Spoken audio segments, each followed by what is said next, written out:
All right. Good evening, everyone, and welcome to Likutey Moharan Shir Torah Chaf Aleph. We are holding by Seif Gimel, number 3. So, to encapsulate what it is that we have learned so far,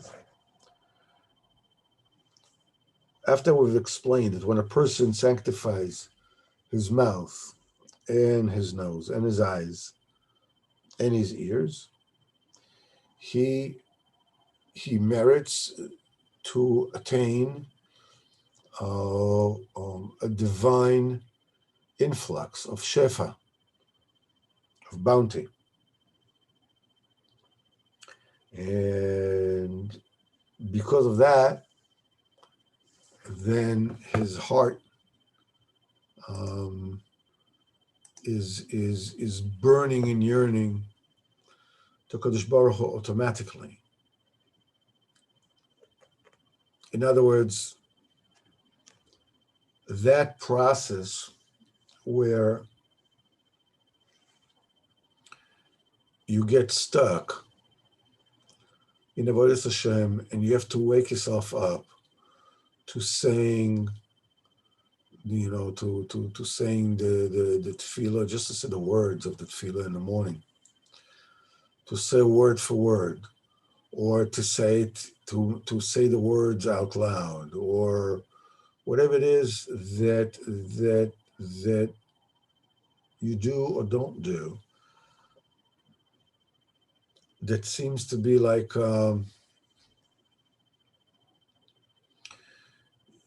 like grounding stone with your teeth. So it's like very difficult to wake yourself up and to get yourself moving, to get yourself all excited. This is because a person gets he's learning the bechina of achor, of backwards, and he's getting he's getting things piecemeal. Now you understand this, or in Nepal this, you build this, and then you build this, and then you build this, and then you get build this. By the time you get the point, it's not exciting anymore.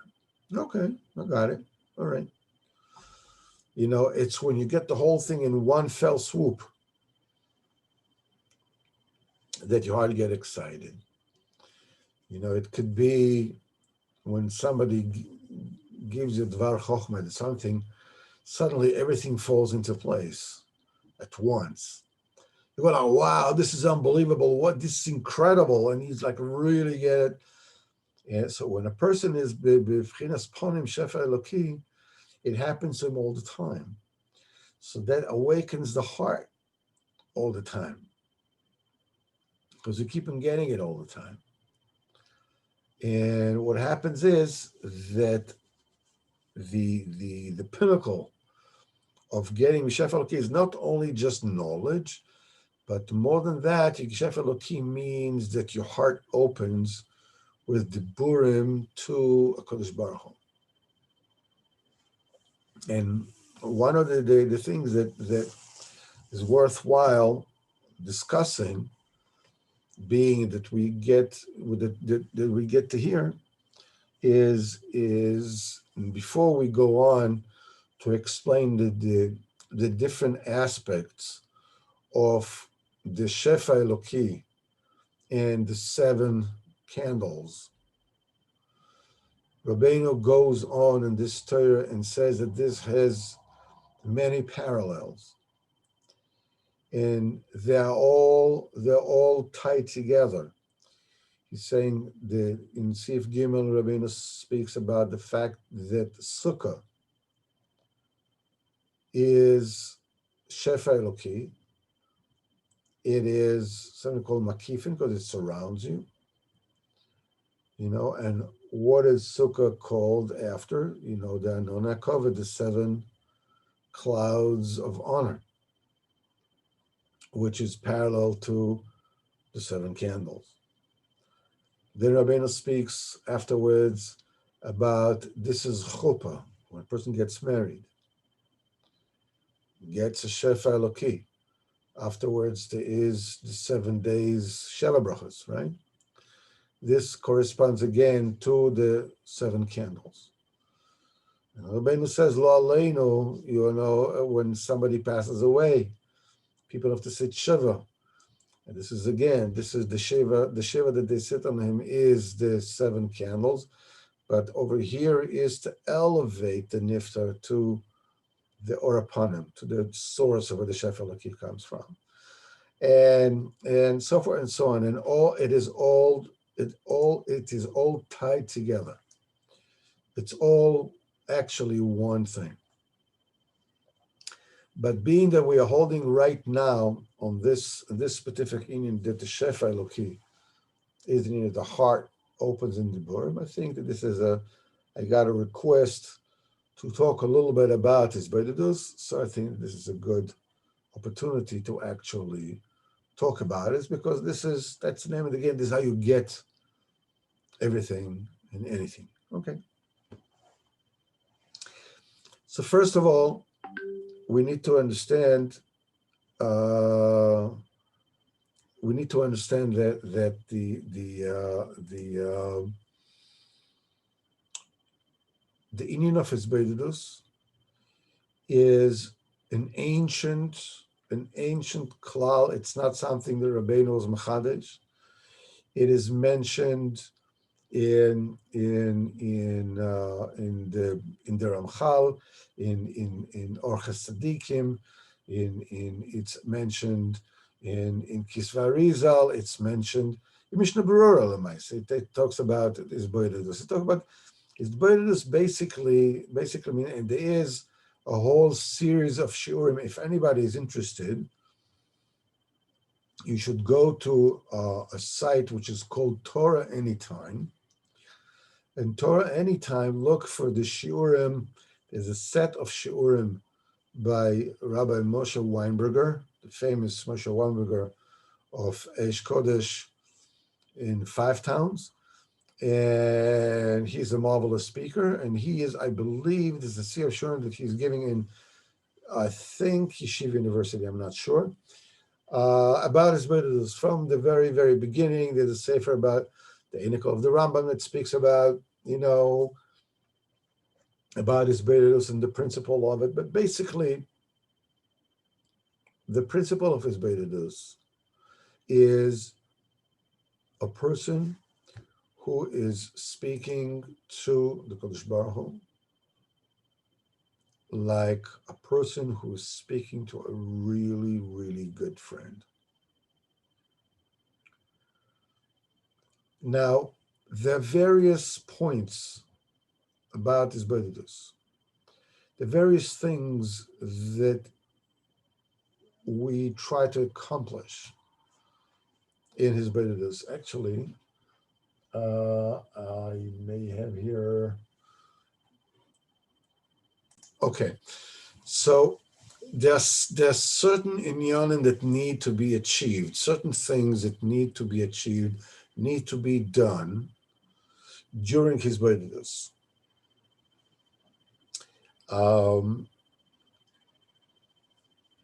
You need to thank HaKadosh Baruch Hu. Thanking HaKadosh Baruch Hu is an incredibly, obviously incredibly important. It's the tachlis of everything. By thanking HaKadosh Baruch Hu, it's not like the HaKadosh Baruch Hu needs your thank you. It's you who needs the thanking. You need to thank HaKadosh Baruch Hu. Because when you thank HaKadosh Baruch Hu, you are connecting your reality to Hashem's Baruch.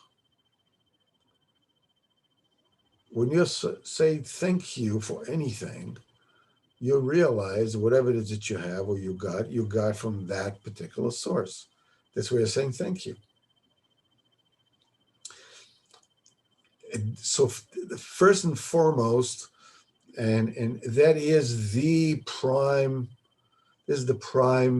benefit of Hoidah, of thank you, is the fact that you get an awareness. Your life is tied with the Kodesh Baruch Hu. Everything that happens to you ties in with the Kodesh Baruch Hu.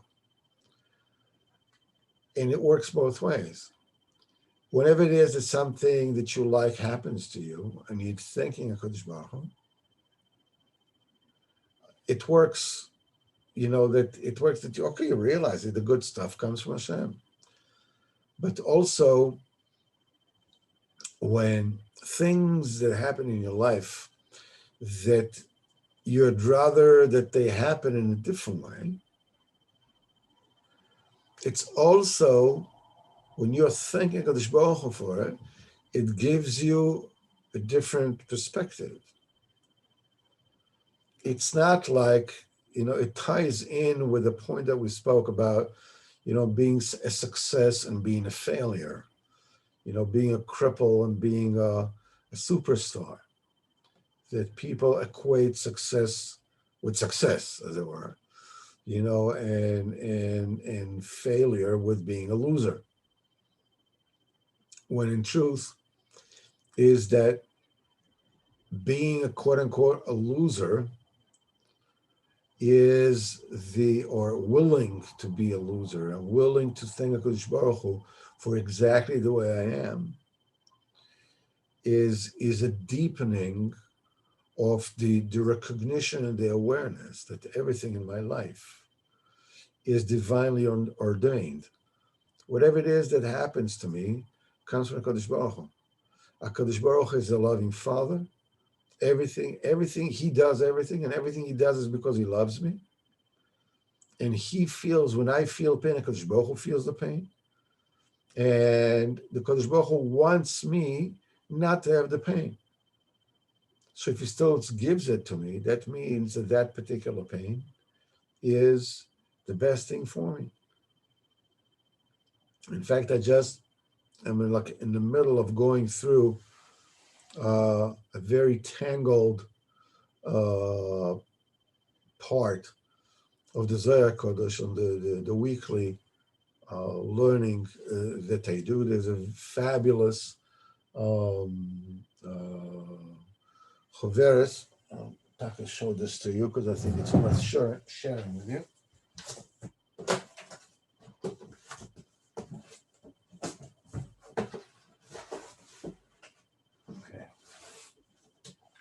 Here it is.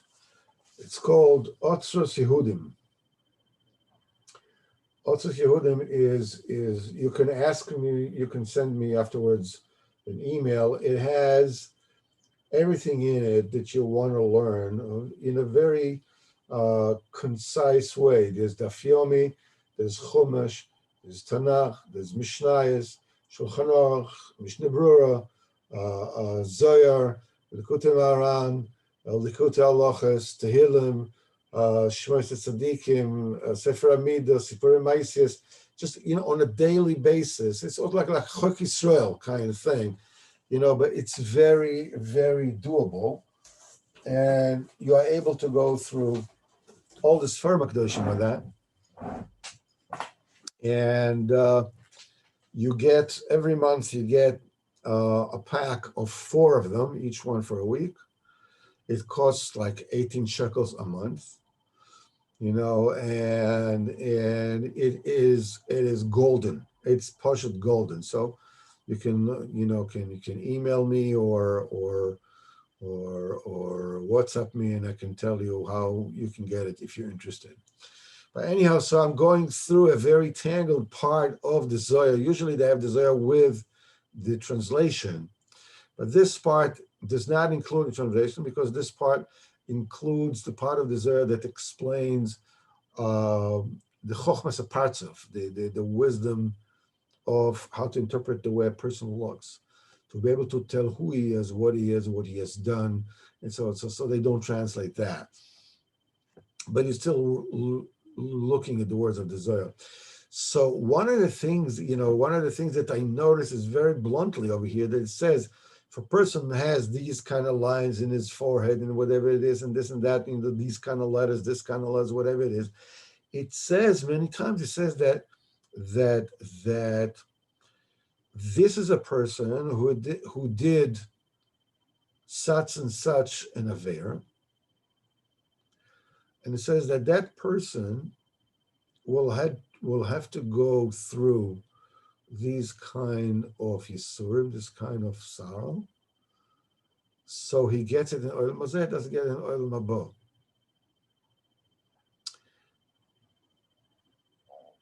The whole perspective that this world is just a part of the bigger picture is the hardest thing for us to swallow, as it were. And b'chavana. It's on purpose, because this is where free choice comes from. I told this story about my friend, I'll tell it again. HaKadosh Baruch Hu listens to every single one of your prayers, and every single one of your prayers is answered. Now, it's not answered like sometimes it does, you need a friend, you tell him something, you ask him, he says yes, and he gives it to you, and okay, I got an answer. Everything that HaKadosh Baruch Hu answers you in this world, by and large, is done in such a way that you will keep on having free choice. So I told her this story about, I have an acquaintance who was a business acquaintance. That guy was not a frum guy, a very decent person. So we were talking about Yiddishkeit and this and that. So I told him, listen, he was, discussions and philosophies and all kinds of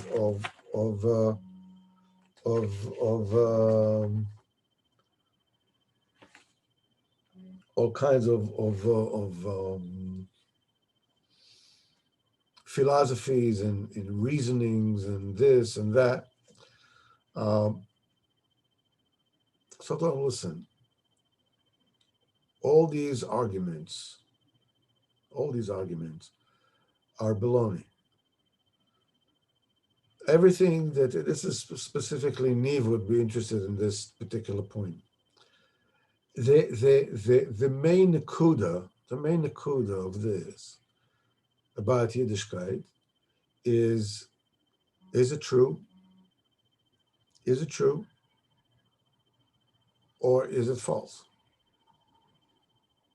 If it's true, all your arguments against it are nonsense. I don't care how convincing you are.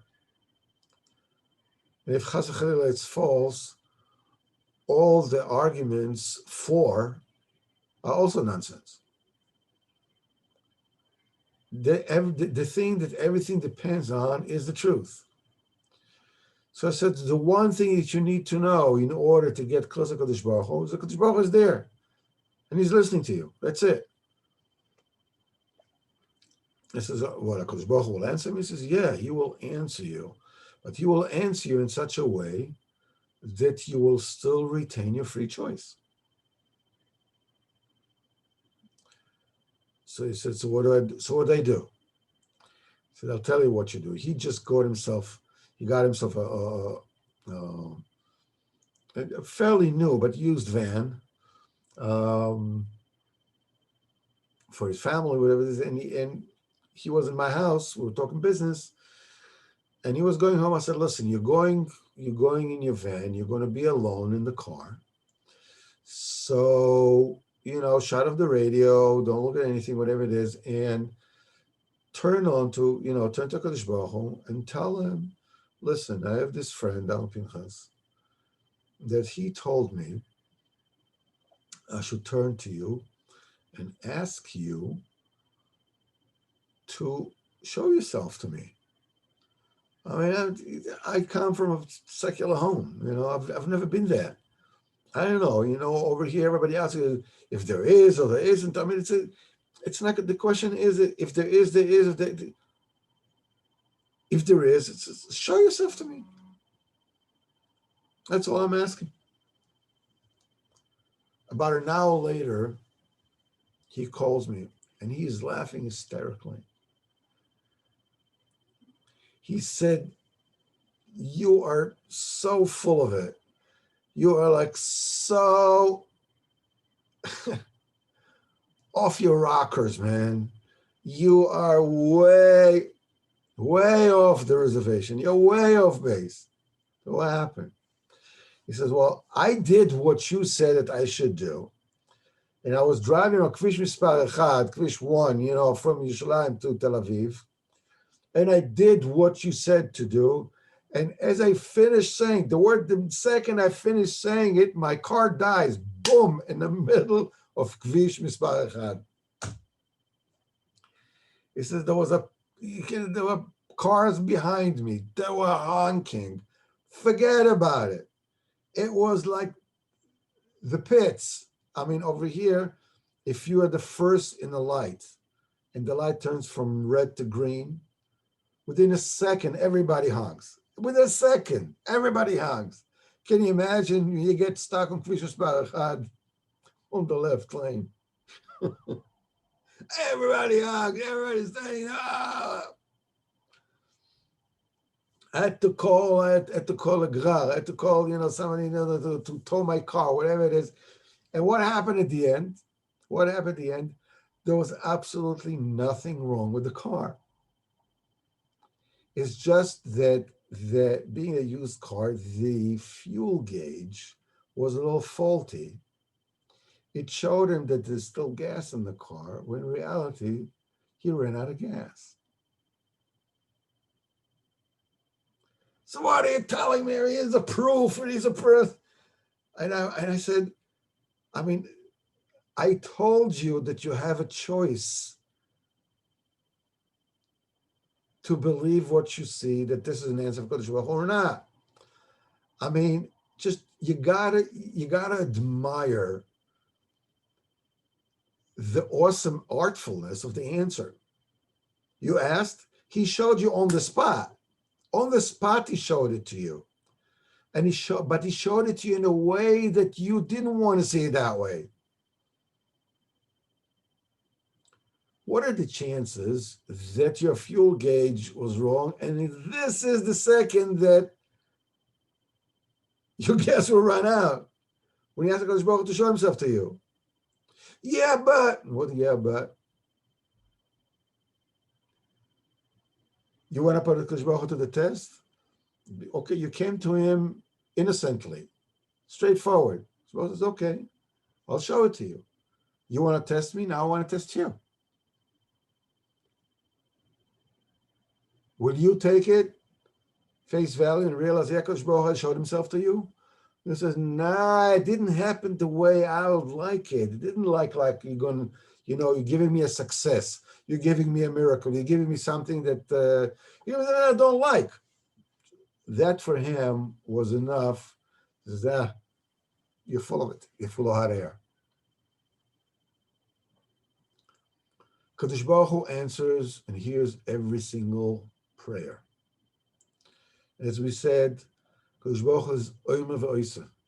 Kadosh Baruch Hu says and does. Geyser or Mekayim. He decrees and he makes it happen on the spot. When you speak to somebody who is a little bit, heart of that has the IQ of room temperature in Celsius, not in Fahrenheit, so you have to repeat things many, many times over, and even then he gets it wrong. But when you're talking to people who are on top of their game, when you say something to them, they got it and it's done. It's done on the spot. The assistant to the CEO, he says a single word, it's done, it's finished. If he has to say it twice, he or she is no longer the assistant. Everything is done on the spot. He says and it does.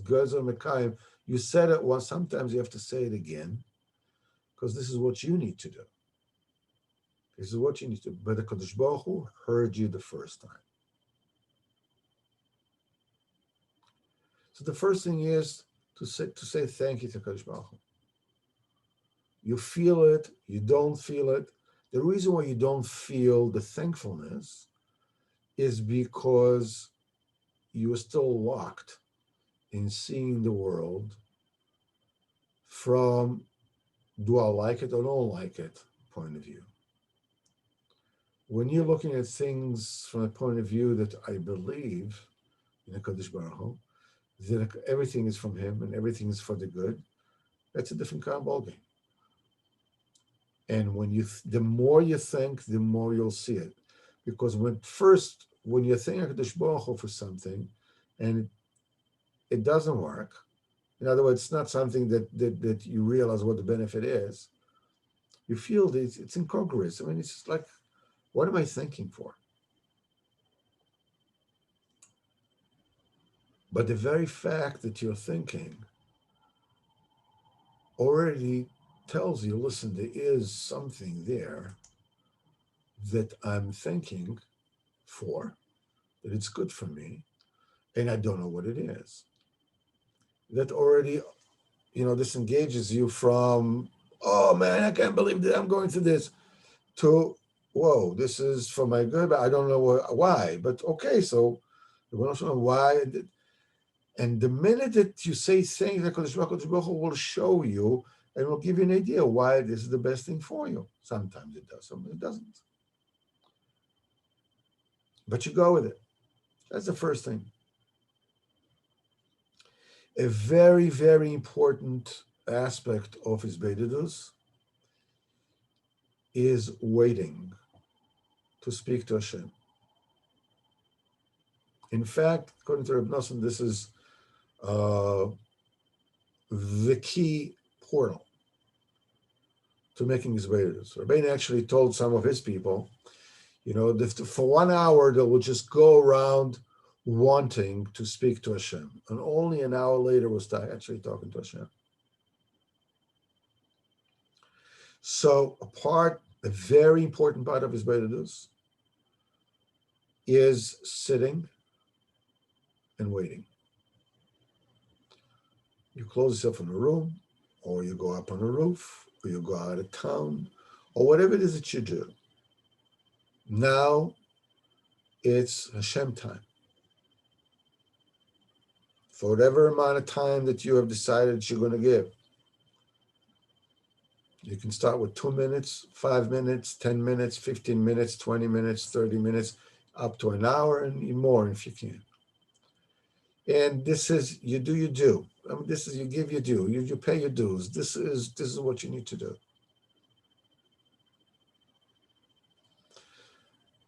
And you go there, you say, thank you. You thank HaKadosh Baruch Hu for everything, whatever it has happened today, Baruch Hashem, Asirut Todah. I'm very grateful. I'm alive, I'm well, I'm this, I'm that.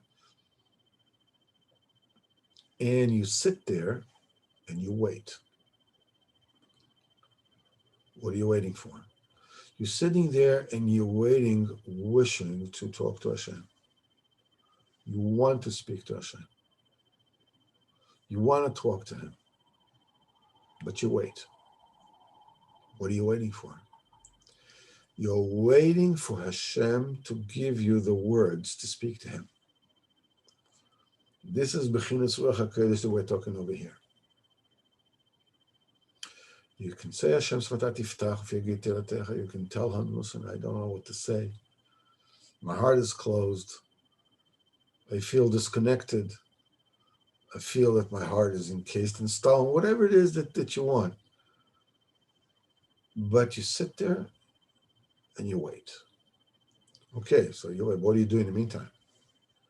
What you do in the meantime is you reflect a little bit on where you are. Where am I? Where am I holding as far as my Yiddishkeit is concerned? How's my davening? How are my brachas? How's my learning? How's my relationship? So far, so on.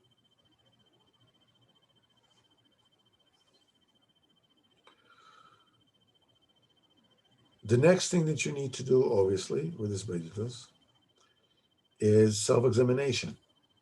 You have to do tshuva. If you push it from one day to the next, you will forget what it is that you need to do tshuva on. Rabbeinu says a person has to take time off every single day in order to regret whatever it is that he needs to regret. It could be a deed. It could be conversation, things that I said to somebody. It could be lashon hara, it could be whatever. It could be a thought. It could be a thought. You go over your day and you talk about it to HaKadosh Baruch Hu. In fact, the most powerful weapon that anybody can ever have when you're waging war against the things that are holding you away from HaKadosh Baruch Hu is to snitch about yourself and inform HaKadosh Baruch Hu about things that you did. And the quicker you do it, the better it is for you. A person can be into something, can do things, can read things, can look at things, which are the opposite of the 7 candles. Listening to things which are opposite, hearing things, saying things, behaving in a way that is totally incongruous with Yiddishkeit. And I mean in a big way, in a serious way. Each one, Rabbeinu says, in any madrega in the world, any level in the world, the people can fall into really, really, really deep holes. Seriously. The trick is go to HaKadosh Baruch Hu as quickly as possible and say, Ribono Shel Olam, I did it again. I did it again. It won't take very long until you start being really frustrated, saying, Ribono Shel Olam, I don't even know anymore if I feel bad because I did it, or I did it in order to justify me feeling bad. I no longer know what came the first, the chicken or the egg. I said, what kind of question, what kind of a statement is that? I'm doing something bad in order for me to justify me feeling guilty, feeling bad. What's the story here? Well, the story is that, many times we can actually, because of our own stories, childhood, whatever it is. I mean, you should have asked Hill Rosenfeld. He's the psychologist here. He's the one that knows. But, a person can bring, ready packaged guilt to the table. You're guilty. You don't have to do anything. You can't. You don't have to do anything to be guilty. You're guilty per definition. If you're guilty per definition, you have to do something wrong and have to justify it. It sounds idiotic, I know, but nevertheless, it's the truth. When you keep on bringing it to HaKadosh Baruch Hu every single time that happens, what happens is that eventually HaKadosh Baruch Hu gives you enough insight to say, listen, I can't keep on going over and over and over and over the same ground again. So how about if we just, it doesn't really matter now if I'm like, if I'm like the worst person ever, if I am, I'm so bad that it's befitting for me to be eating hummus together with Hitler and Eichmann, I don't know what, Nebuchadnezzar, I don't know what, or whatever it is. If I have oil haba, I don't know, but let's just take this whole thing and put it aside. Right now, it's immaterial. Let's leave it. The question is, how on earth am I going to stop doing this? There'll be time to do tshuva. B'ezrat Hashem, I'll get Yom Kippur, whatever it is, we'll do tshuva. But right now, first of all, how on earth do I stop that particular habit? I keep on looking at things. I keep on reading things. I keep on saying things. I keep on doing things, saying things, whatever it is that a person does. I'm all caught up with the blame game, with the shame game, with the guilt game. Enough. We'll get there. We'll do tshuva. We'll be finished with it. Right now, how do I stop it? Okay, now you're starting to move in your head. The Rebbeinu says, I think somebody asked him, he says, what does it mean, the freedom of choice? Free choice. What does it mean? So Rebbeinu said, it's very simple. If you want, you do. If you don't want, you don't do. And also said there's an extremely important point. Because people feel as if things are beyond them. It's beyond my choice. I'm coerced. I'm forced to do that which I do. It's not true. No, so why do I keep on doing what I keep on doing? The answer is, His Beirut helps for that as well. This is a point that I keep on saying again, again, again, again. The Kadosh Baruch Hu is good not just for the whole thing, but also for half measures as well. And I give you an example, you have to go and daven.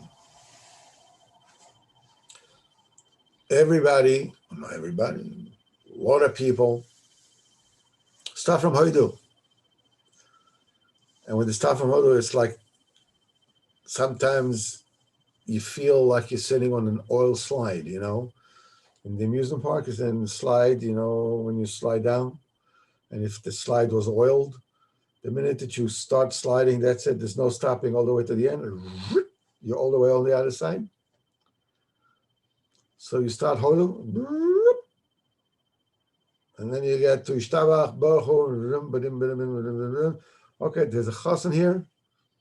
A chassan doing his share brachas, as we said it once before, can actually pay for his entire chassan by going from one minute to the next and charging Mondays and Thursdays for people not to say tachna and get straight to.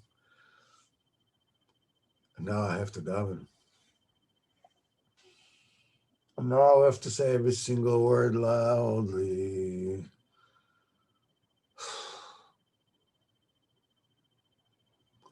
I actually don't really feel like doing that, to be totally honest.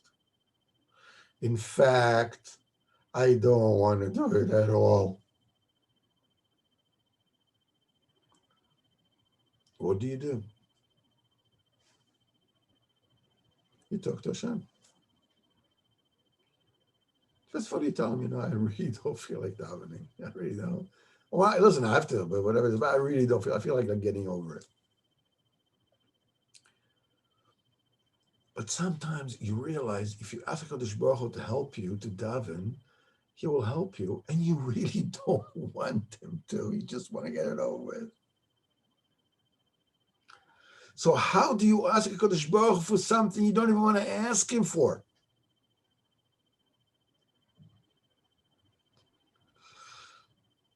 Go one step back. Think, I wish I wanted to tell HaKadosh Baruch Hu to help me to get up or to daven or to say brachas properly or whatever it is that I don't even want to ask him for, but I wish he did, because we all want to be good. This is already a first step. This is already a first step. You're already going there. And Hashem will help you one step weiter. And after you do this, Hashem will help you one step more. Until you get all the way through to actually davening. Hashem is good for partial steps as well. You need to get used to working with the Kadosh Baruch Hu, working with the tefillah, working with asking Hashem for everything. Realizing, there's a Yetzer Hara. This is your battle. And sometimes it's a battle you don't even want to fight. So in your thought, you just remind yourself, you know something, I really wish that I wanted to. I really don't want to, but I really wish I wanted to. That's enough. You'll want to, you'll end up asking, and you'll end up doing it. This is the tactics. That's the strategy. You can get over everything. As long as you get back inside your mind to the point that I want to be good. Or I wish I wanted to be good, but there's something in me that wants to be good. So I retreat to that place, and this is where I start.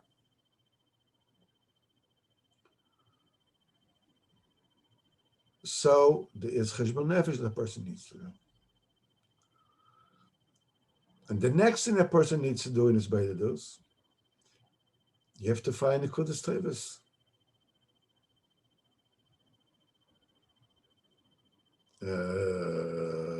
Come again? What do you mean, the Kudas Tevis? I'm a good guy. Nah. Yeah, no, it's a good guy. You. A good guy. Yeah, right. You in what army? You know, what are you talking about? No, you're a good guy. What do you mean? Look, I put on film today. Big deal. Yeah, it is a big deal. It is a big deal. If you realize that how many people don't put film, and it doesn't really matter. I mean, the fact that you put on film means that you're part of the Forbes 500. You put on film. That film happened to be really the crown of Kadosh Baruch Hu. You have kosher film, you made a bracha and you put them on. If you actually think about it, if you actually thank Kadosh Baruch Hu for it, when you concentrate on what doing a mitzvah is, Rabbeinu says that vis-a-vis Kadosh Baruch Hu, a person should even be embarrassed to put food in his mouth. How much more so to do mitzvah? Rabbeinu says, you know, what do you mean do a mitzvah? Me do a mitzvah? You know, taking the crown of a tefillah, the crown of Hashem. You're taking the tefillah, suddenly you take the crown of Hashem, you put it in your head. So you take another mitzvah, and another mitzvah, and another mitzvah. But there's another deeper point about what they call Nekudas Tovas. The Nekuda Tova, the main Nekuda Tova that you need to keep on reminding yourself again, is, what am I about? Am I a good guy who is facing difficulty in doing and behaving and achieving what I feel that I need to do or achieve or behave? Or I'm really a bad guy, you know, and I'm not good, whatever it is. So I do whatever it is I can get away with, whatever it is, I do some good. It's a story that I keep on telling again about the Rabbi Moshe from Likutey. The one who wrote the Likutey lived in the 12th century. Moshe Afrikanti, it's written in the Akdama, in the preface of his Sefer, the Rekanti. Mind you, Rekanti is Chakimaya the Aya. He's mentioned Shulchan Aruch, and he mentioned Kisvei Arizal. Godel B'Yisrael, the Rekanti. He says over there that, and it's not clear because the letters are broken. He says until age 60. Some says until age 80. It's not clear if it's a samach or a pei. Okay, he was an ignoramus until age 80 or 60. Okay, take the be more machmer. Okay, 60. Ignoramus. That's 20 years beyond Rabbi Akiva. Rabbi Akiva lived for 120 years. The Rekanti didn't. And what did he do? Every single day, Moshe Rekanti would come to the bed to the shul, and he put his head into Aron Kodesh and cry. Ribono Shel Olam, help open my heart. I want to learn Torah. I'm begging you, let me learn Torah. Every day, 60 years, 80 years, whichever one you want to look at it. What would a normal, quote-unquote, normal person do? Mr. Rekanti, sit down. Don't get all excited. It's not good for blood pressure. You want a cup of tea? I'll bring you some biscuits. Sit down. Say some tehillim. Learn some mishnayos. What is this crying that you do? Relax. It's not good for you.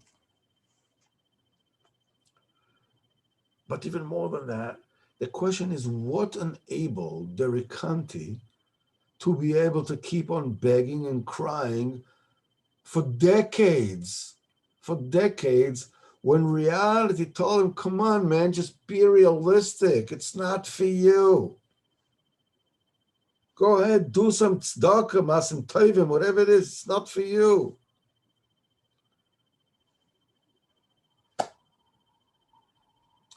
The answer is Nekudas Toivus.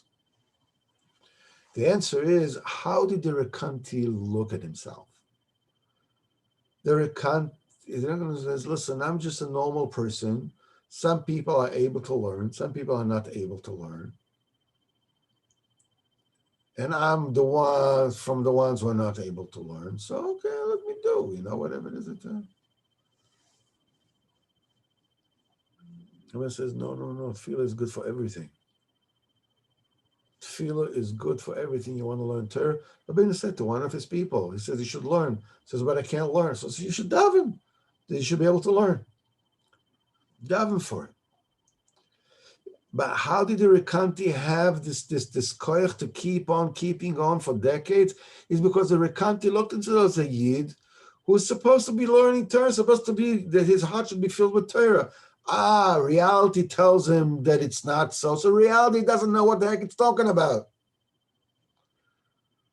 It means I need to daven for it. I need to cry for it. I need to beg Hakadosh Baruch Hu for it. One time, he writes in his Akdama, he fell asleep.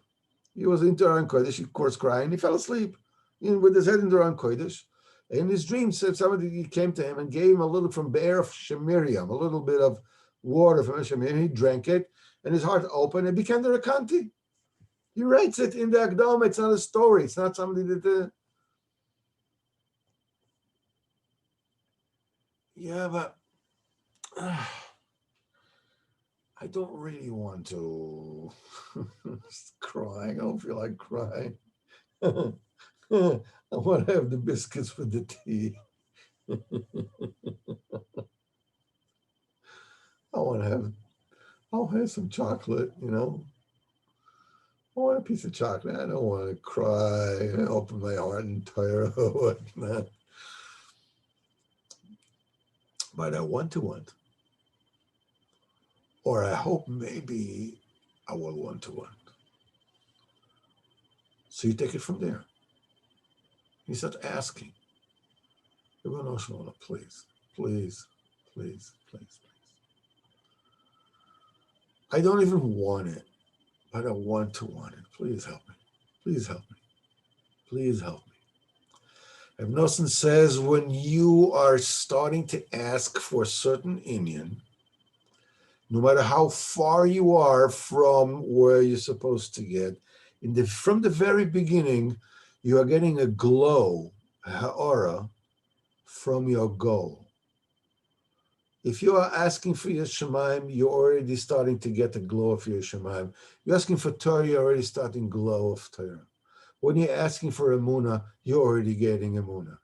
Whatever it is you're asking for, you're already getting it from the moment go, and it just keeps on going. And then you find it. Now in the Kodah Teva,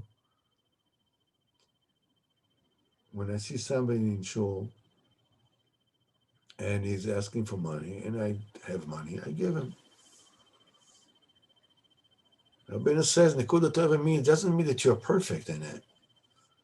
Fakir, it means it can most often mean that 99% of your motives are ulterior.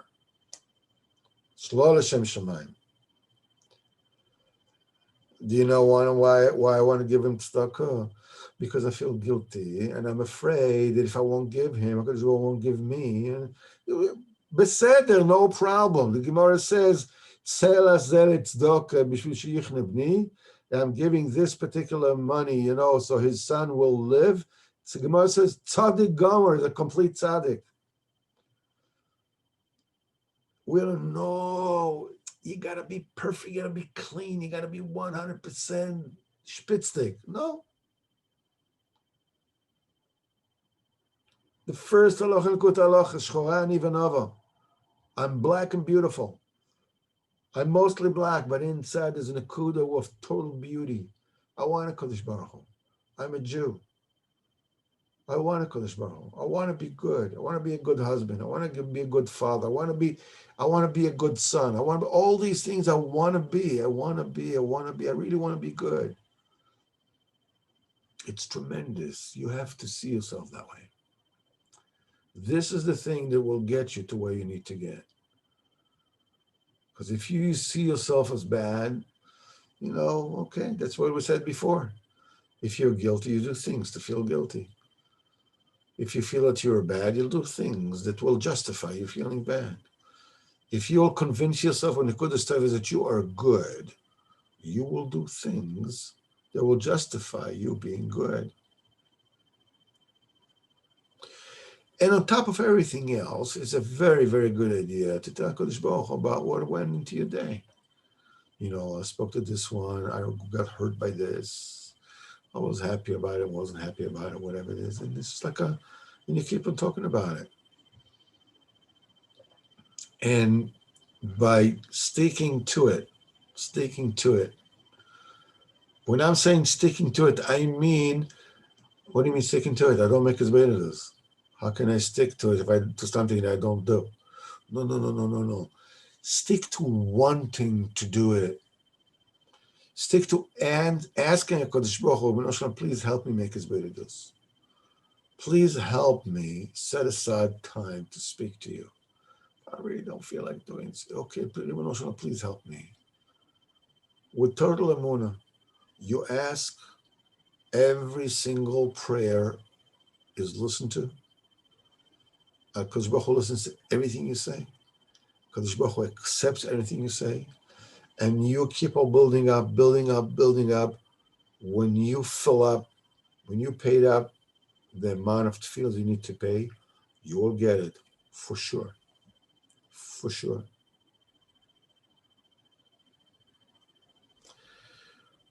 Okay, so we'll see if there's anything that I forgot. I'll find it. The sefer that Rav Kalman wrote about this Beidus. I'll take a look at it and see if there's any other things that we need to do. And what will come up is, maybe we'll talk about Motzei Shabbos if I find the sefer, so we can make some kind of a structure that if you bring this to these Beidus, it makes it a lot easier to talk and to speak Obviously, you can always take Likutey Tfilos and say a little bit and go from there, and so you have what to talk about and whatnot. All this is possible. So all this goes into the union of Shefa Eloki, that your heart opens up, because then when you keep on keeping on and pouring things out and sticking with it, because Baruch Hu opens your heart and he gives you the diburim. Because Baruch Hu gives you the diburim, you see everything, you experience everything, and it's a new world. Okay, B'ezrat Hashem, we will finish here. I want to wish you all, B'ezrat Hashem, good Shabbos, and B'ezrat Hashem, I will see you all on Motzei Shabbos on the Shir of